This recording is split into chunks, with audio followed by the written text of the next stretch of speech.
All right. Early in the week, maybe last week, I can't remember when, we talked about the Stanford event where a circuit court judge, a federal judge, came to speak at Stanford. Leftists at their law school, put on by the Federalist Society, leftist students wouldn't let him speak. Basically, what they call the heckler's veto. They heckled him so that he couldn't speak. As this happened, then the D.E.I, I don't know, dean or whatever, got up and to supposedly try to calm things down. But in calming things down, she landed up attacking the federal court judge, and the whole thing was a massive fiasco. As a consequence of this, and this is what I think is interesting, so just to keep following up on this, this was not just accepted by the Stanford administration once it became public. The dean of the law school it was very clear that this was unacceptable. This is from a statement that the dean of the law school, Martinez, made. The First Amendment does not give protesters a heckler's veto. I think that's about as clear as possible. Stanford, she vowed, will become an echo chamber that will ill-prepare students to go out into and act as effective advocates in a society that disagrees about many important issues, right? So if they allow heckler's veto. She also wrote, quote, "The cycle of degenerating discourse won't stop if we insist that people we disagree with must first behave the way we want them to. The cycle stops when we recognize our responsibility to treat each other with the dignity with which we expect to be met. It stops when we choose to replace condemnation with curiosity, invective with inquiry." Stanford seems to be, for the first time in a long time, seems to be taking a strong stand against the hecklers.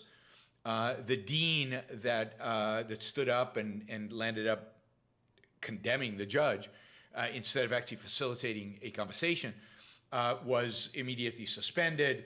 Stanford's president has apologized to the judge and again reaffirmed Stanford's commitment to free speech. And indeed, even the dean, Tareen Steinbach, who was responsible for a lot of this mayhem, even she published an op-ed in the Wall Street Journal explaining her position, in which she said she was trying to de-escalate the situation. She didn't do a very good job at it, but she was de-escalating, and she says, quote, "While free speech isn't easy or comfortable, it's necessary for democracy."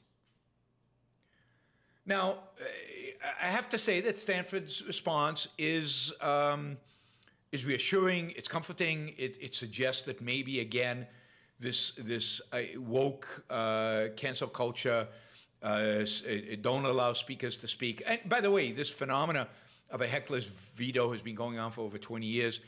It's gotten worse in the last few years in that security is not clearing people out like it used to in the beginning. But it looks like maybe we're returning to a little bit of sanity. Maybe at some universities that is a return. If you remember the Hamlin University, where they fired a teacher for showing a 14th century painting of Muhammad because a student protested that they were insulted. They landed up being condemned by universities, by the art department. Universities like the University of Minnesota, they landed up retracting their decision, even though the professor was already gone. Other universities that had a similar occurrence, also in Minnesota, did not take the same path at Hamlin.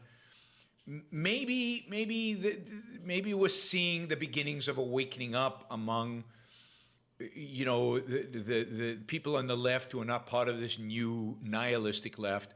Maybe we're seeing a waking up on people on the left and in the center in academia to the evils of what they've allowed to happen. And maybe we're seeing some pushback. And if that's the case, then that is a very good thing. It buys us a little bit more time, qua civilization, and it makes it possible for us to continue fighting the good fight. If you look at commentary on what happened, it was across the board condemning of Stanford. And What's interesting is the story I'm reading from that explains kind of what has happened. The story I'm reading from was published in the New York Times, so this is not some right-wing website. It's published in the New York Times. The commentary is from there was very anti what Stanford students had done. Came from David French. He's a conservative, but in the New York Times opinion page. From Ellie Mistal of The Nation. I think that's pretty left-wing. And she,